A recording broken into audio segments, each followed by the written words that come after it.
The moment my mother-in-law smiled at me that night, I knew she was about to hurt me. Not because she was calm, not because she was kind, but because I had seen that smile before. It was the smile she wore right before she embarrassed me, right before she twisted my words, right before she made me feel small in front of everyone. But that night, she did something worse. She didn't just insult me. She tried to prove in front of the whole family that I was a failure as a wife because I had a career. And the cruelest part? She thought everyone would agree with her. My name is Lauren, and for years I tried to be the kind of daughter-in-law people would approve of. I was polite, quiet, respectful. I showed up to family dinners with a smile. I remembered birthdays. I brought gifts. I helped clean up after gatherings even when my own feet were aching from work. I never fought back. I never raised my voice. I never wanted to be the kind of woman people whispered about after she left the room. But no matter how much I tried, my mother-in-law Diane never saw me as good enough. To her, I had one major flaw. I worked. I had a real career, a demanding one, and I loved it. I worked in financial risk management for a large consulting firm in Chicago. My job was not just a paycheck. It was something I had built from nothing. I had studied for it. I had stayed up late for it. I had sacrificed weekends, sleep, and comfort for it. And in my own home, my husband Evan supported me. He never made me feel guilty for being ambitious. He was proud of me. He used to tell me that my career was one of the things that made me shine. But Diane looked at my success like it was a threat. Every family dinner, every holiday, every small gathering, she found a way to remind me that in her world, a good wife was supposed to come first, cook first, clean first, and work last, if at all. And the worst part was that she always did it with a sweet voice. "Oh, Lauren, you're still so busy with that little job of yours," she would say. Or, "Evan must be so patient to put up with a wife who was never home." Or, "In my day, a woman knew where she belonged." Everyone would get uncomfortable. Everyone would look down at their plates. And I would smile, because I thought if I stayed calm long enough, she would eventually stop. I was wrong. That night, the entire family gathered at Diane's house for her husband's birthday dinner. Her side of the family was there too, her sister, her brother, cousins, a few adult grandchildren, and of course Evan and me. The table was full, too full. Crystal glasses, roast chicken, mashed potatoes, green beans, fresh bread. All the signs of a big family evening where people pretend everything is warm and perfect even when the air is full of tension. I wore a dark blue dress and small gold earrings. Nothing fancy, just neat, respectful. I had spent the entire day working, then rushed home to change, bring a dessert, and make it on time. Diane glanced at my dessert box and gave a little smile. "Oh," she said loudly so everyone could hear. "You actually brought something? I thought you'd be too busy with your little office career." A few people chuckled awkwardly. I set the box down gently and said, "It's a lemon cake. I made it this morning." She lifted her eyebrows. "How thoughtful. I suppose when you can't really keep a home, you make up for it in cake." The room went quiet. I felt my face get hot. Evan was right beside me. I expected him to say something. Anything. But he only cleared his throat and said, "Mom, let's just enjoy dinner." That should have been enough to embarrass her. It wasn't. Because Diane never liked being corrected in front of people. She took a sip of wine, leaned back in her chair, and said, "I'm just being honest. A woman can have a job, sure. But if she's always working, always tired, always distracted, then she's not really showing up for her husband, is she?" Nobody answered. She looked directly at me. "Lauren, tell me honestly, when was the last time you cooked Evan a real meal?" I looked around the table. Everyone was staring now. Forks paused in the air. Even the children seemed to sense something sharp was happening. I kept my voice even. I cook when I'm home. Evan and I split things fairly. Diane laughed softly like I had said something silly. Split things, that's what people say when they don't know how to be a wife. I could feel the room tightening around me. She was doing it on purpose. She wanted me to lose my temper. She wanted me to look emotional, defensive, immature. Then she could say, "See, this is what I mean." Instead, I said nothing. But Diane was not finished. She set down her glass and looked around the table like she was about to make an announcement. "You know," she said, "I've always worried about Lauren. A woman who values her career too much can lose sight of what really matters. Home, family, loyalty, a husband's peace." My hands were trembling under the table. "Mom," Evan said quietly, "that's enough." But she waved him off. "No, sweetheart. It's not enough. Someone needs to say it. I've spent years watching her choose deadlines over this family. That was a lie. A clean, polished lie. I had skipped meetings to help with family emergencies. I had rearranged work trips to attend birthdays, graduations, and hospital visits. I had never once told Evan that he was second to my career. Still, Diane kept going. "She's a nice girl," she said. "But being nice doesn't make you capable. Being educated doesn't make you a wife. And being busy doesn't make you important."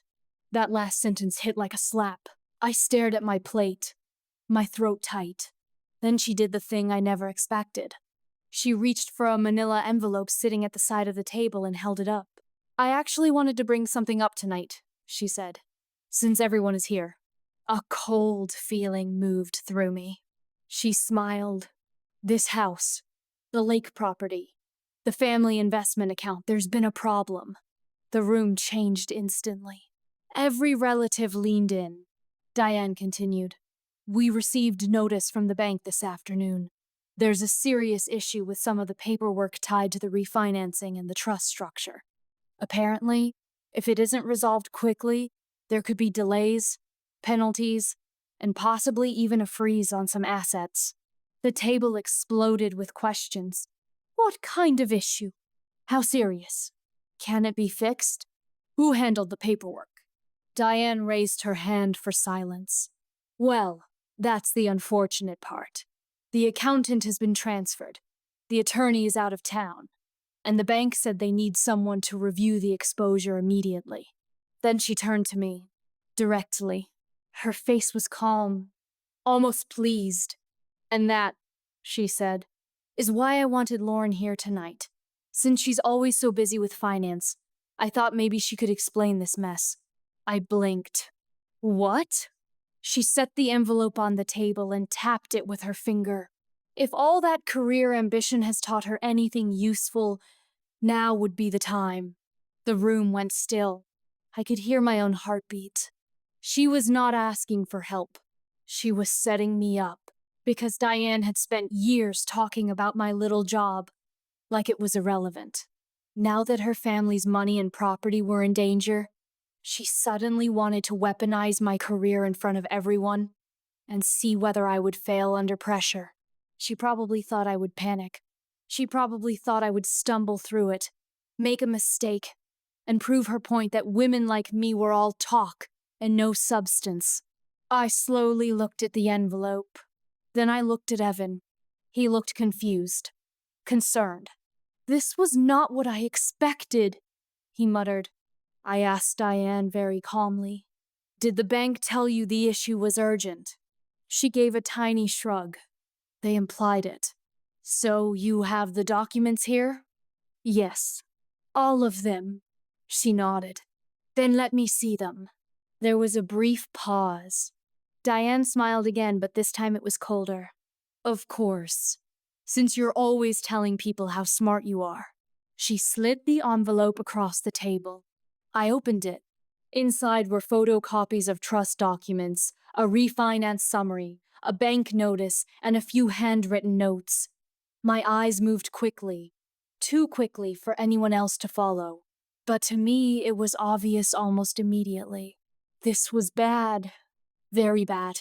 Not because it was impossible to fix, because someone had made careless assumptions that would have cost them a fortune. I scanned page 1, then page 2, then I saw it. The property had been listed under a trust name that no longer matched the updated ownership records. The refinance paperwork had been filed with an outdated beneficiary designation. On top of that, there was a deadline issue tied to a loan covenant review. If the bank believed the family had misrepresented the structure, it could trigger a compliance hold. And the reason it was so dangerous? Because one small inconsistency could look like fraud, even if it was just negligence. I looked up. Diane was watching me with that same smug expression, as if she had already decided I was too stupid to understand what I was reading. "Well?" she asked. "Can you translate all that fancy office language into something a normal person can understand?" A few people laughed nervously. I took a breath. Then I said, "Someone used old trust information on a current refinance package. The bank flagged the mismatch because the title records and the beneficiary records do not line up. If the bank escalates it before the attorney corrects it, they can freeze the transaction and delay access to the property proceeds." The room went quiet again. Diane blinked. "That's not possible." "It is possible," I said. "And if this isn't fixed tonight, it may be worse by morning." One cousin frowned. "How do you know that?" I looked at the documents again. "Because this is my field." Diane gave a small laugh. "Oh, please. You work at a desk." I turned one page over and pointed to the section with the filing reference. "This isn't about filing a form. It's about exposure. If the trust language and the bank records don't match, the entire package can be rejected. That could affect access to the property equity and the family investment account tied to it." Everyone stared at me. Diane's smile faded. Evan leaned forward. "Lauren, are you saying this is serious?" "Yes," I said. "Very serious." Diane folded her arms. "And you know how to fix it?" I looked at her for a long moment. Then I said, "Yes, but only if I can speak directly to the bank, the title office, and whoever prepared this." For the first time all night, she looked unsettled. That was when her brother said, "Diane, maybe we should listen to her." Diane snapped her head toward him. "She's been working for years and you think she's suddenly an expert?" He shrugged. "She just explained the problem better than anyone else in this room." That was when the room changed. Not because anyone loved me all of a sudden, but because they could see Diane's plan falling apart. She had wanted to humiliate me. Instead, she had handed me the exact documents I needed to save them, and now she had nowhere to hide. My phone buzzed in my purse. I glanced down. It was a message from my direct manager. One of our clients had a compliance emergency, and I had already been looped in earlier that afternoon before leaving work. I realized then that the timing was not a coincidence. Diane's family emergency had landed right in the middle of the same kind of issue I handled every day. I stood up. "I need a quiet room and a printer," I said. Diane looked at me like she was trying to decide whether to be offended or grateful. "Why?" she asked. "Because I'm going to fix this before midnight." That was the moment her expression changed. Not because she understood the paperwork, because she finally understood me. She wasn't looking at a careless daughter-in-law anymore. She was looking at the only person at that table who knew what to do. Her voice got smaller. "You can really do that?" I met her eyes. "Yes." Evan stood immediately. "Tell me what you need." I gave him a list. A laptop, the bank notice, the title number, access to the original trust documents, the attorney's contact, phone numbers, everything. He moved fast. The relatives watched as I walked into Diane's office with Evan behind me.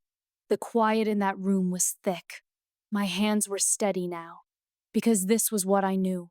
This was my world. I had spent years solving problems under pressure, reading between lines, finding the flaw nobody else noticed until it was too late.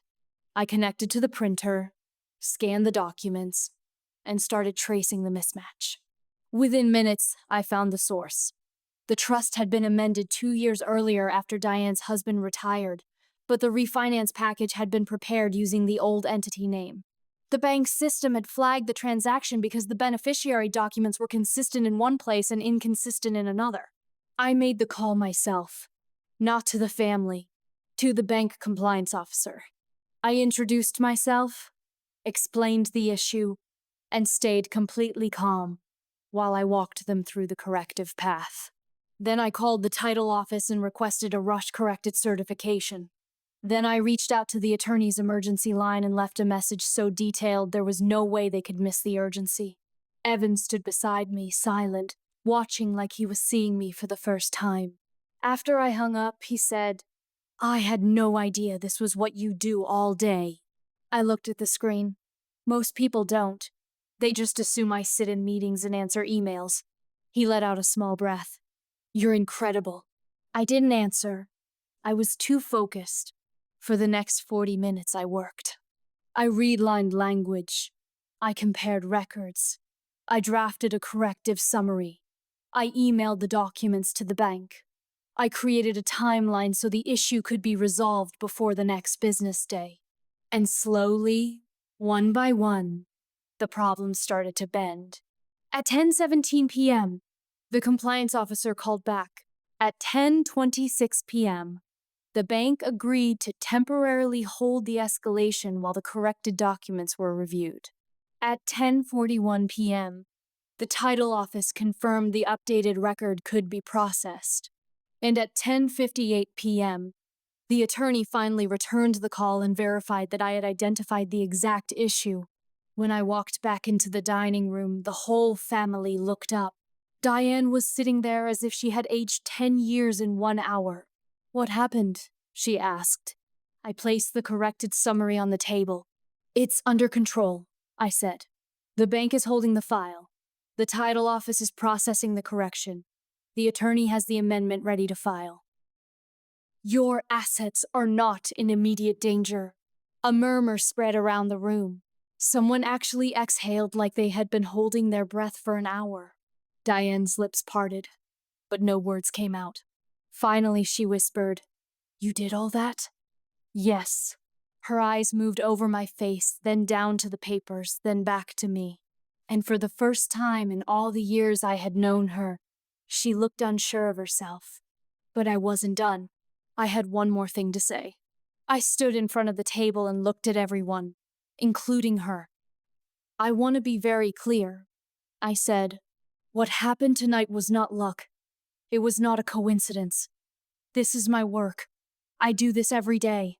The reason I was able to help is because I spent years building the skills that this family has mocked, ignored, and dismissed."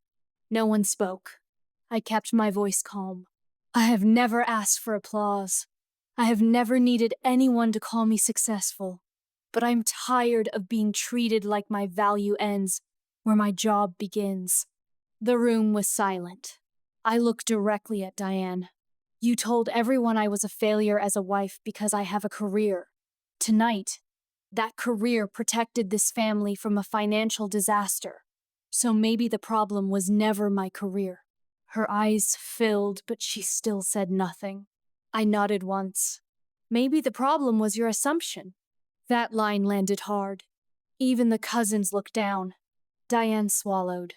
I could see her fighting pride, shame, embarrassment, and something much deeper fear. Because she had spent years trying to make me small, and now she knew she had been wrong in front of everyone she wanted to impress. She stood slowly. Her hands were shaking just a little. Then, in a voice no one in that room had ever heard from her, she said, "Lauren, I was cruel to you." The entire table went silent. She looked at me, and for the first time her expression was not sharp. It was stripped raw. "I said things I had no right to say. I embarrassed you. I judged you without respecting what you do. And tonight, you saved us." She paused. Then she said the words I never thought I would hear from her. "I'm sorry." Nobody moved.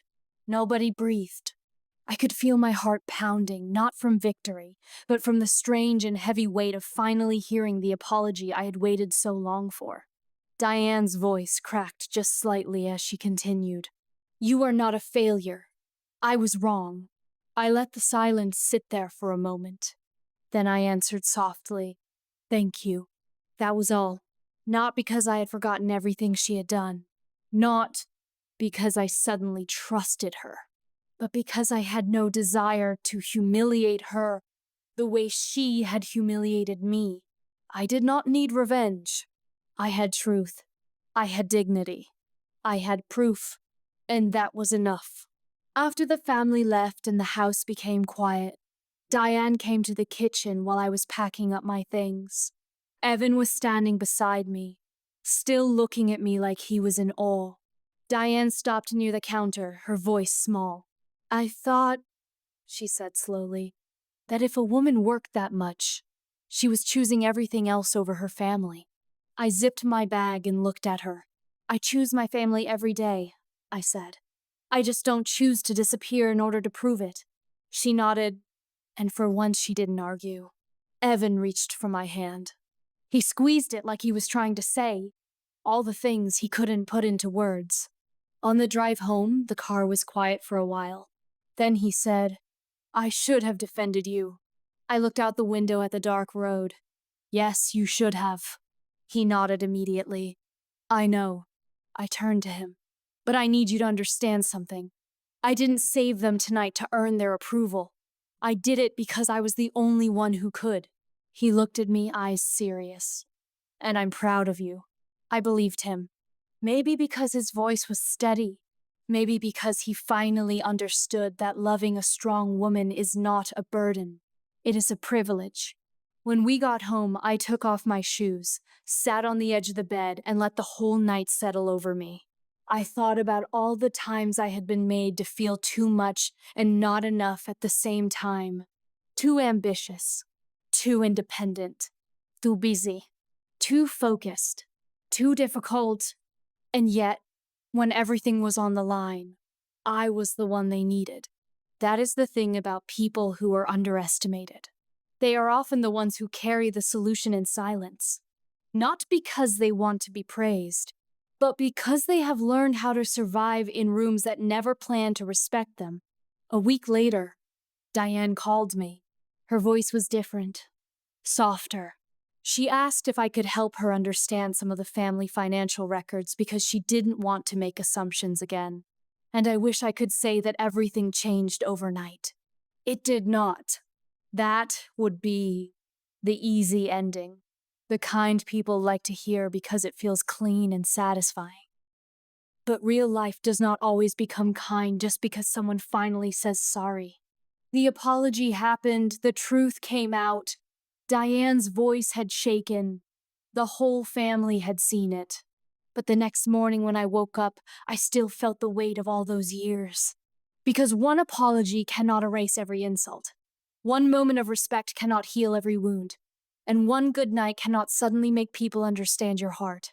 Still, something had changed. Not in the house. In May. For the first time, I was no longer wondering if I was enough. That morning, while Evan was making coffee, he looked at me like he had something on his mind. He stood near the counter, holding the mug in both hands, and said, "My mom called again." I looked up slowly, and he took a breath. "She said she wants to have dinner with us, just the three of us." I said nothing at first, because I knew what that meant. It was not just dinner. It was her, trying to step into a new version of our relationship, a version where the old power no longer worked. Evan walked toward me. "You do not have to say yes," but I already knew my answer. "I will go," I said. He searched my face. "Are you sure?" I nodded. Not because I was eager, because I was done being afraid of difficult conversations. That evening, We went to Diane's house. The same house where she had humiliated me in front of everyone. The same dining room where she had laughed at my career like it was a joke. The same table where I had sat with my hands clenched under the cloth, trying not to break. This time, the house felt different, quieter. Diane opened the door herself. She was not wearing her usual sharp expression. No smug smile, no raised chin, no cold little laugh. She looked tired, and maybe that was the first honest thing I had ever seen on her face. She stepped aside and said, "Come in." The dinner was already on the table. Simple food, nothing fancy, no big crowd, no audience, just the three of us. That alone told me this was not about showing off. It was about facing what had happened. We sat down. For a while, nobody spoke. Then Diane folded her hands and looked at me. "I have been thinking," she said quietly, "about everything I said that night." I did not interrupt. I spent years believing that a good wife was one thing. My kind of thing. Quiet. Available. Always home. Always agreeable. Her eyes lowered to the table. I made that my standard, and anyone who did not fit it, I judged. I could hear the effort in her voice. She was not used to speaking this way. She was not used to admitting fault without turning it into an argument. She continued, "When you walked into this family, I did not see your intelligence. I saw your independence, and I took it as disrespect." I stayed silent, letting her finish. Then she looked at me directly. I was wrong. Those two words sat between us. I had waited so long to hear them that, for a second, I almost did not know what to do with them. But I stayed calm. "I know," I said softly. She flinched a little. Not because I said it cruelly, but because I said it honestly. Diane nodded once. I deserved that. Evan looked back and forth between us, not speaking. I took a small breath and said, "What hurt the most was not that you disagreed with my choices. It was that you tried to shame me for them." Diane's eyes filled again. "I know. You did it in front of people," I said. "You made me feel like I had to earn basic respect." She swallowed hard. "I did. And you tried to make my worth look smaller than it was." Her voice almost broke. "I know." That was the first time I saw how much guilt she was carrying. Not fake guilt. Not the kind people show just to end a conversation. Real guilt. The kind that has to sit with itself. I leaned back slightly and looked at her. "You need to understand something," I said. "I never wanted to compete with you. I never wanted to prove that I was better than your idea of a wife. I only wanted to be accepted as who I am." Diane nodded, wiping the corner of her eye with her finger. "I understand that now." Then she did something I never expected. She reached across the table and placed her hand flat on the wood, not touching me but offering it. Her voice was quieter than I had ever heard it. "I would like to start over." I looked at her hand, then at her face, and I realized something important. Forgiveness does not always come like a warm feeling. Sometimes it comes like a choice. A steady, difficult choice. I did not forget what she had done, but I also did not want to spend the rest of my life carrying poison just because someone had once poured it into my cup. So I nodded. "I can try," I said. Her shoulders dropped with relief. For the first time, I think she believed me when I said I was not holding power over her. I was holding a boundary. That was the difference. A week passed. Then 2. And slowly, the house changed. Not all at once. Not in some dramatic movie moment. But in small ways. Diane stopped making comments about my work. She stopped asking Evan when I would settle down. She stopped speaking to me like ambition was a disease. Instead, she started asking real questions. What exactly does your team do? How do companies even get into those kinds of financial problems? And how do you stay so calm under pressure? I answered her honestly. And the strange thing was, she listened. Really listened. One afternoon, she called me while I was in the middle of work. I almost let it go to voicemail, but then I saw her name and answered. Hello? Her voice came through gently. I'm sorry to bother you at work, but I was reviewing the family paperwork, and I saw something I don't understand. There was no attitude in her voice, no demand, no hidden criticism, just a question. I closed my laptop a little and said, Tell me. And that was the first time she asked for my help without trying to make me feel small first. It was not a huge moment, but it mattered, because respect is built in moments like that, not in speeches, not in apologies alone, in the everyday decision to treat someone like they belong. Evan noticed the change too. One night, when we were alone in our kitchen, he said, I'm proud of how you handled all of it. I leaned against the counter and gave a small smile. You mean the part where your mother tried to make me look stupid in front of 20 relatives? He winced. That part too. I laughed a little, despite myself. Then he became serious. I should have defended you sooner, he said. I looked at him for a long moment. I know, I said. He nodded. I keep thinking about that. I know that too. He rubbed the back of his neck. I thought staying quiet was keeping the peace. I shook my head. No, it was only keeping me alone. That sentence landed hard. He looked down, and I could tell he felt it. Not because I wanted to punish him, because I needed him to understand that silence has a cost. Sometimes the person who says nothing is not neutral. Sometimes they are choosing who gets hurt. He came closer and took my hands. I will do better, he said. I searched his face and saw something I had wanted for a long time. Not perfection, not a hero, just a man finally awake. A few months later, the family held another gathering. This time, it was not at Diane's house. It was a smaller get-together at a restaurant for her birthday. When we arrived, I could feel the difference immediately. People smiled at me differently, not because they were scared of me, because they had seen what I could do. That is one of the hardest truths in life. Some people only begin to respect you after you save them. It should not be that way, but it is. Diane greeted me at the door and said, Lauren, I'm glad you're here. No forced sweetness, no fake warmth, just a sincere voice. I smiled back and said, Happy birthday. She hesitated, then said, I wanted to thank you again. The table was nearby, full of relatives, but she did not care who heard. I was ashamed that I treated you the way I did, she said, and I was more ashamed that I only understood your value after the crisis. I looked at her and waited. Then she said something that made my throat tighten. I should have seen you sooner.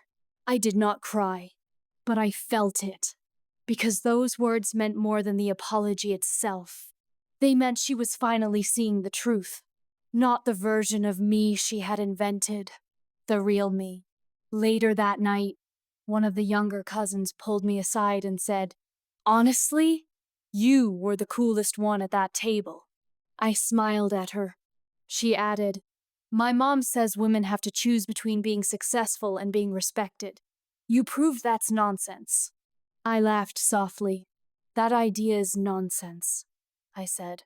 A woman should never have to shrink to be loved. She nodded, like she would remember that.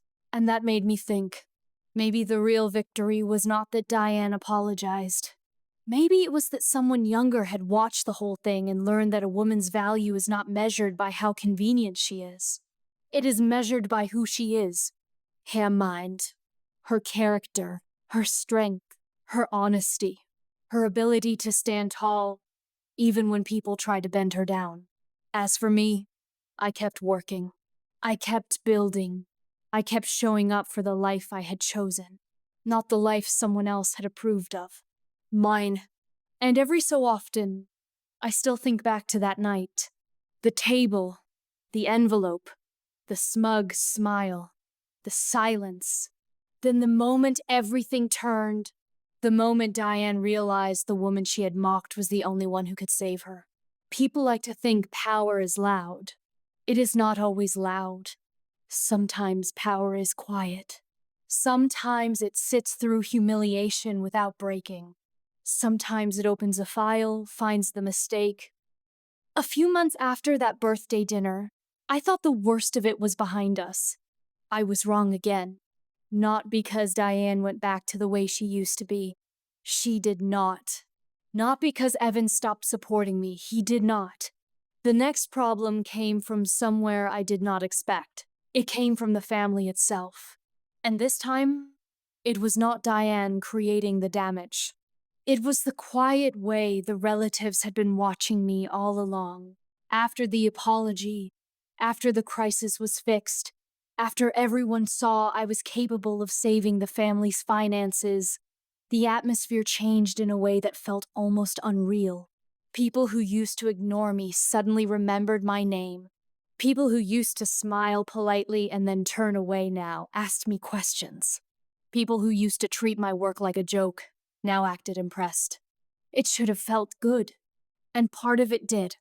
But another part of me felt tired, because praise that comes after humiliation is a strange thing. It does not always heal you. Sometimes it just reminds you how long you were invisible. One Saturday afternoon, Diane asked me to come over for tea. Just the two of us. That alone would have been impossible 6 months earlier. Back then, I would have assumed she wanted to criticize my clothes, my tone, my marriage, my work, or all four. But now, I went. When I arrived, she was already at the kitchen table with 2 cups ready. She looked up and gave a small smile. "Sit," she said gently. I sat. For a moment, neither of us spoke. Then she folded her hands and said, "The family has been talking." I watched her carefully. She continued, "Not badly, just talking." I gave her a small, cautious look. "About what?" She hesitated. "About you." My stomach tightened a little. I had no idea whether that was going to be good or bad. Diane exhaled slowly. "Some of them are saying they never realized how much you knew. Others are saying your career is more important than they thought, and a few are saying—" She paused. "A few are saying they always knew you were the one holding things together." I almost laughed, but not because it was funny, because it was so late. That kind of respect always arrives after people have already been proven wrong. I took a sip of tea and said, "And what do you think?" She looked down into her cup. "I think," she said carefully, "that I spent too many years confusing old-fashioned ideas with wisdom. That surprised me. Not because it was perfect, but because it was honest." She looked up at me. "I thought being a good woman meant staying small. I thought being a good wife meant being agreeable all the time. I thought ambition made a woman selfish." Her voice softened, and I was wrong about all of it. I held her gaze. She was trying. I could see that now. Not in a dramatic way. In a real way. The kind of trying that happens when someone finally gets tired of being the same person. I nodded slowly. "That kind of thinking hurts people," I said. "I know. It hurt me. I know that too." Her eyes filled a little, but she kept going. "I cannot undo it, I know that." I said nothing. "Some wounds stay," she whispered. That was the first time she had said something that made me feel she understood. Not just understood my career, understood pain. I leaned back in the chair and let that sit between us. Then I said, "The worst part was never just your words. It was how long I started believing them." Diane's face changed. I could see the guilt in it now without any performance attached to it. She whispered, "I'm sorry." And this time, I believe she meant it. Not because I had forgotten the past, but because I could hear the weight of it in her voice. For a second, neither of us moved. Then she did something that would have shocked me months earlier. She reached into a folder on the table and slid a few papers toward me. "I want your advice," she said. I looked down. It was the family trust records. I looked back up. "You brought me these?" "Yes." "Why?" She gave a small, embarrassed smile. "Because I have finally accepted that you know what you are doing." That one sentence carried more meaning than all her old insults combined. I checked the papers quickly. There was no emergency this time. No disaster, no hidden trap. Just a real request. A real conversation. A real sign of trust. And somehow, that was more emotional than the big apology. Because respect is not only in grand moments, it is also in who people call when they need help. After that day, Diane started involving me in family financial discussions more often. Not because she wanted to use me, because she wanted to learn from me. That was new and strange and, I'll admit, a little healing. Still, not everyone in the family changed that easily. Some relatives became overly polite. Dupolita. The kind of politeness that feels less like kindness and more like fear. One cousin, Melissa, asked me at a gathering if I was still doing that finance thing. Another asked if my job was stressful enough to make up for the hours. A third once laughed and said, "I guess careers do pay off after all." They said these things with smiles, but I knew what they were doing. They were trying to decide where I fit now. And because I had been underestimated for so long, I recognized it immediately. That night, after everyone left, I told Evan how it made me feel. We were in the kitchen, and I was washing dishes even though I was tired, because some habits are hard to break. He came up beside me and said, "You do not have to keep proving yourself." I shook my head. "I know that." "Then why are you still acting like you do?" I turned off the tap and looked at him. Because when people treat you like you are less than human for years, it does something to your mind. Even when they stop, part of you keeps waiting for the next insult. He was quiet after that. Then he said, "I hate that I let that happen." I dried my hands on a towel and faced him. "Then don't let it happen again." He nodded, and I could see, in his expression, that he understood this was bigger than one fight with his mother. This was about the way a marriage protects, or fails to protect, the person inside it. That was the real lesson for him, and maybe for me too, because I had spent so long trying to be the easy wife, the agreeable wife, the low-maintenance wife that I sometimes forgot I was allowed to be fully seen. Not just tolerated, sane. A few weeks later, something happened that tested all of that. Diane invited the whole family to a lunch at her house for no special reason. That should have been harmless. It was not, because anytime too many relatives gather in one place, someone eventually decides to make the conversation interesting in the worst possible way. And that day, it was Melissa. We were all seated in the backyard under a white canopy. Plates of food were on the table. The sun was bright. The air smelled like grilled chicken and lemon pie. At first, everything felt normal. Then Melissa smiled at me from across the table and said, "Lauren, I have to ask, do you ever think about slowing down?" I looked at her politely. "Why?" She shrugged. "I just wonder if it gets hard, always being so focused on work. I mean, don't you want a softer life?" There it was. That same old tone. The old assumption dressed up like concern. I said calmly, "I have a good life." She laughed lightly. "Of course. I just mean not every woman wants to be in charge of everything." My fingers tightened around my glass. Diane looked down at her plate. Evan glanced at me, then at Melissa. I stayed quiet for one more second. Then I said, "Being competent is not the same as wanting to control everything." Melissa smiled in that careful way people do when they are hoping to stay innocent while being rude. "I didn't mean it like that." "Yes, you did," I said, still calm. The table went still. I looked at her directly. You meant to imply that my career makes me less feminine, less relaxed, and less worthy of respect. Melissa's mouth opened slightly. I continued, but what you are really reacting to is a woman who does not need permission to be valuable. The backyard became very quiet. Even the distant sound of children playing seemed to fade. Diana's face had gone pale. I could tell she was wondering whether this would become another family scene. It would not. Not this time. Melissa blinked. I was just asking a question. I nodded. And I'm answering it. Nobody spoke. So I went on. I don't live a softer life. I live a real one. I work hard. I love my husband. I show up for my family. I make sacrifices. I carry stress. I make choices. That is not failure. That is adulthood.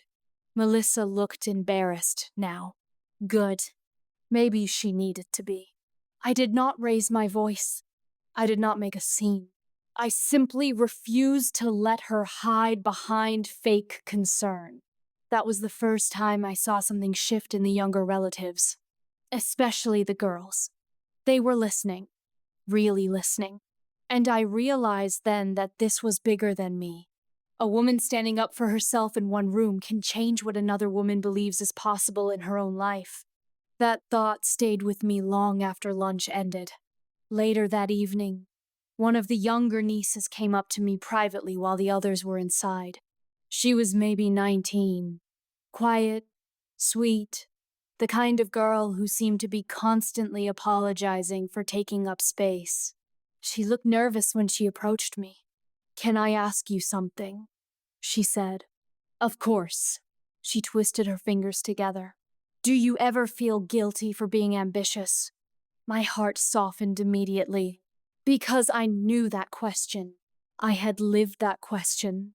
I had breathed it in for years. I moved a little closer and said, "Yes, I used to." She looked relieved that I didn't pretend otherwise. Then I said, "But guilt is not always truth. Sometimes it is just something people teach you so you stay easy to control." Her eyes widened a little. I continued, "You are allowed to want a career. You are allowed to want love. You are allowed to want both. You do not have to shrink your life to make other people comfortable." She swallowed hard. "I always thought maybe I was selfish for wanting more." I shook my head. "No. Wanting more is not selfish. Giving up yourself completely is not noble either." She nodded slowly. Then she smiled. Small, but real. "Thank you," she whispered. After that, she walked back inside, and I stood alone in the yard for a moment, feeling something shift inside me. Not victory, not revenge. Something gentler, something better. I had become the woman I once needed. That truth hit me so hard I almost had to sit down. Because it is one thing to survive cruelty. It is another to become the kind of person who can interrupt it for someone else. That was the day I understood why all of it happened. Not to humble me, not to break me, but to show me exactly who I was, when people stopped clapping for me and started judging me instead. The answer was simple. I was still standing, still working, still me. And now, others could see it too. The biggest change came later that year, during the family's annual holiday gathering. This was normally the most stressful event of the year. Too many people, too many opinions, too much old baggage under expensive wrapping paper. But that year, something unusual happened. Diane asked me to speak before dinner. I almost said no, not because I was afraid, because I did not want to become a performance piece for the family. But her expression was serious. She said, "Just for a minute, please."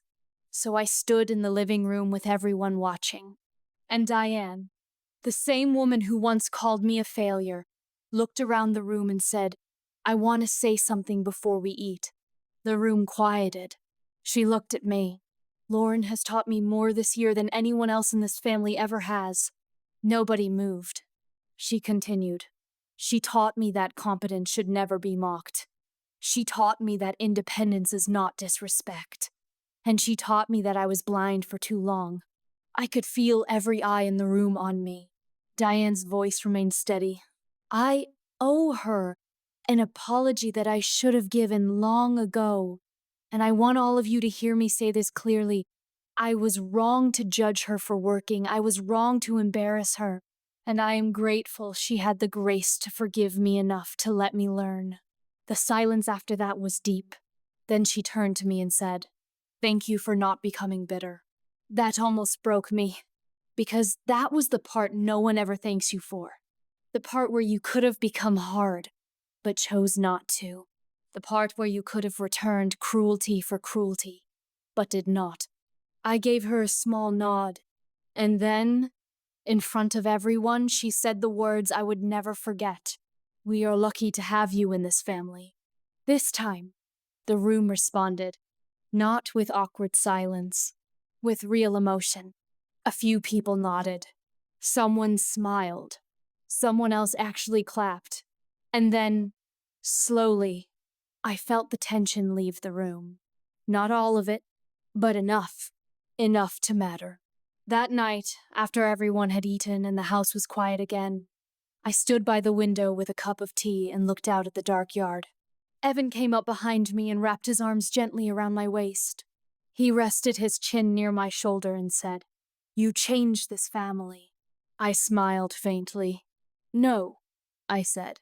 "I just stopped letting them define me." He was quiet for a second. Then he said, "That sounds like the same thing." And maybe, in some ways, it was. Because sometimes the moment you stop accepting someone else's story about you is the moment you begin changing every room you enter. I stayed there at the window for a long time. Quiet, serious, strong from within. The kind of strong nobody sees coming. And I thought about that first night again. The humiliation, the laughter, the way Diane had tried to make me look useless in front of everyone. She had believed I was weak because I was calm. She had believed work made me lesser. She had believed silence meant defeat. She was wrong about all of it. And in the end, I did not have to scream to win. I did not have to destroy her. I did not have to become someone mean. I only had to remain standing long enough for the truth to arrive. And when it did, it arrived with perfect force.